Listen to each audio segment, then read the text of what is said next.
नरेंद्र मोदी जिंदाबाद, अमित शाह जी जिंदाबाद, जेपी नड्डा जी जिंदाबाद, मदन लाल जी जिंदाबाद, मदन राठौर जी जिंदाबाद, डॉक्टर बिरला जी जिंदाबाद, राहुल साहब जिंदाबाद, सभी कार्यकर्ता जिंदाबाद, हमारे दोनों एमएलए जिंदाबाद, हमारे सभी कार्यकर्ता जिंदाबाद।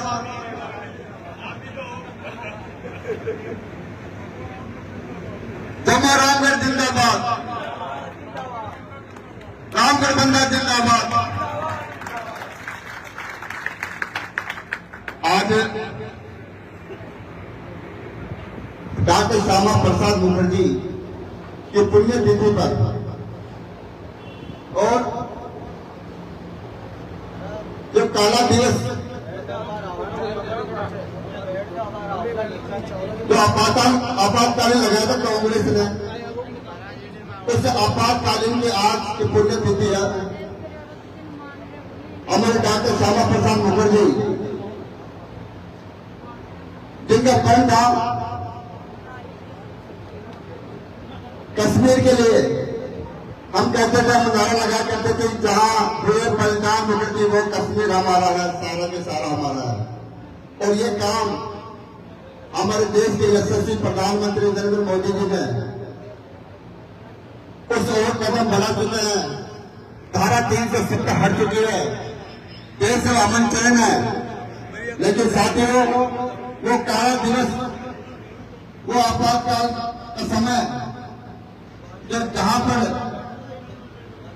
चारों तरफ निर्दोषों को जेल की हवा में जेल में डाल दिया गया था, बहुत बड़ी यातनाएं दी गई थी, यहां तक कि उनके हाथों के और पैरों से नाखून तक निकाल दिए गए थे। ऐसी ऐसी यातनाओं में हमारे कार्यकर्ता, हमारे नेता रहे।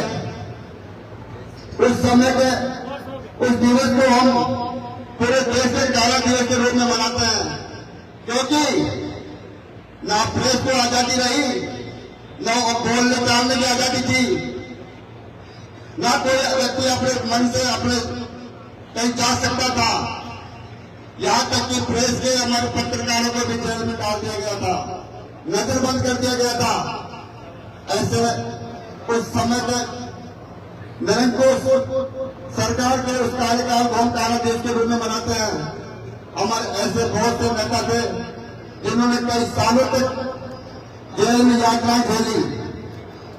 इसलिए साथियों, उस काला देश को हम आज इसलिए आप सबके सामने हम बता रहे हैं, क्योंकि देश में सबको बोलने के आधार नेता और हमें राजनीति की पाठशाला पढ़ाने वाले और राजस्थान के करता हुआ नेता, राजस्थान सरकार के कैबिनेट मंत्री समय डॉक्टर करेलाल जमाराम ने डॉक्टर हार्दिक अभिनंदन स्वागत है। क्योंकि अभी डॉक्टर साहब को जब मैं बोल रहा था तो डॉक्टर बीच में राम के बंदे ने जिक्र किया।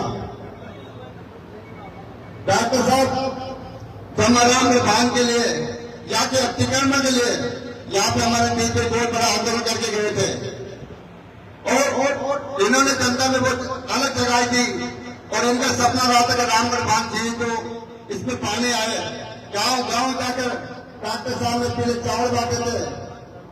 डॉक्टर साहब, आज वो आपका सपना, आपने जो जमाराम में पूरी राजस्थान के लिए सोचा था, आपने सपने को देखा था कि मेरे किसानों में समृद्धि हो, मेरे किसानों में पीने के लिए पानी आए, सिंचाई के लिए पानी आए।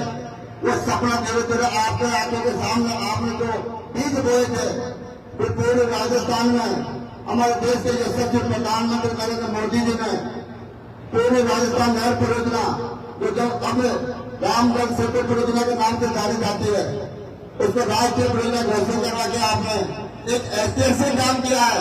इसलिए मैं आपको बहुत बहुत बधाई, बहुत बहुत साधुवाद देना चाहता हूँ।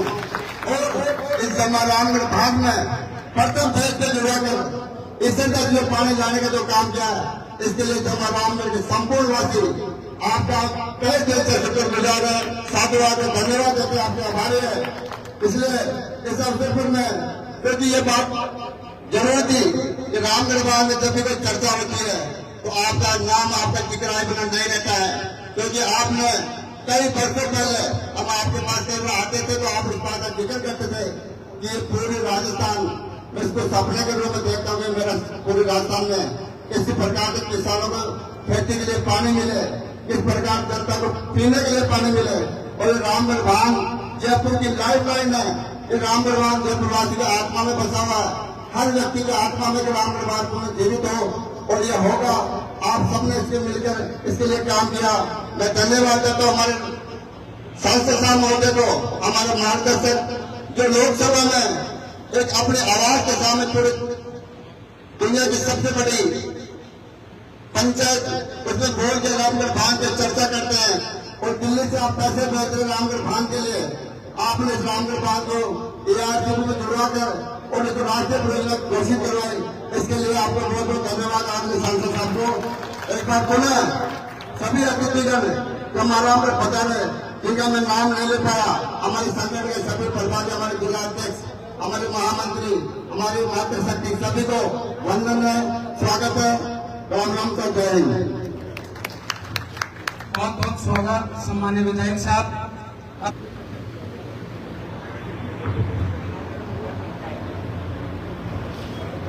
मैंने तो पहली बार जम्मू रामगढ़ में गुजर से नहीं देखा है, आपने भी देखा होगा।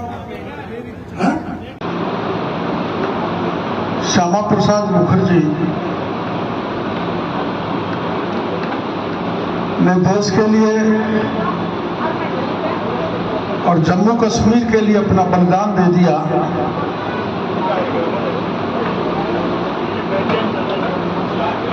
उनका बलिदान दिवस और इंदिरा जी ने जो आपातकाल लगाया, देश के प्रधानमंत्री पंडित जवाहरलाल नेहरू ने यह कहा था कि कोई ST/SC का आरक्षण नहीं होना चाहिए। ये प्रोसीडिंग में संसद की में और हो तो सरकारी नौकरी में तो होना ही नहीं चाहिए, ये तो रिकॉर्ड पर है। लेकिन हमारे पकड़धारी मीणा आजकल के नौकरी करने वाले छोरे कि हम तो IAS उसी से बने, IPS उसी से बने, डॉक्टर उसी से बने, ये मोदी रिजर्वेशन खत्म कर देगा। अरे मोदी ने तो 10 साल के लिए रिजर्वेशन बढ़ा दिया, ST/SC का बढ़ाया 2019 से 29 किया है, और मोदी की आदि की तो कोई नहीं रोक सकता। वो तो दोबारा 2029 माह के आरक्षण को बढ़ाएंगे। ये मैं आज ही आपके बीच में कह के कहा, ST/SC के भाइयों को विशेष करके कह के जाना चाहता हूँ, बहको मत। अरे तुमने भोपाल को खूब वोट दिया ना, यहाँ हैंडपंप में भी पानी निकला क्या? और एक दिन मैं जा रहा था ये छापोला जी के घर गांव, तो सड़क पे हैंडपंप लगा हुआ था, तो उसका हत्था दबाया तो सुबह तो पानी की जगह हवा निकल रही थी। मतलब जितना गहराव जाना था उतना तो डाला नहीं, 100 फीट ऊपर रख दिया, उसका पैसा नेताओं की जेब में, अफसर की जेब में चला गया। हमारे यहाँ ऐसा नहीं होगा, जो पूरी पाइपलाइन को नहीं डालेगा उस अधिकारी की ठेकेदार और अधिकारी की छाती में होकर पाइपलाइन को डाल देंगे। भ्रष्टाचार नहीं होने देंगे।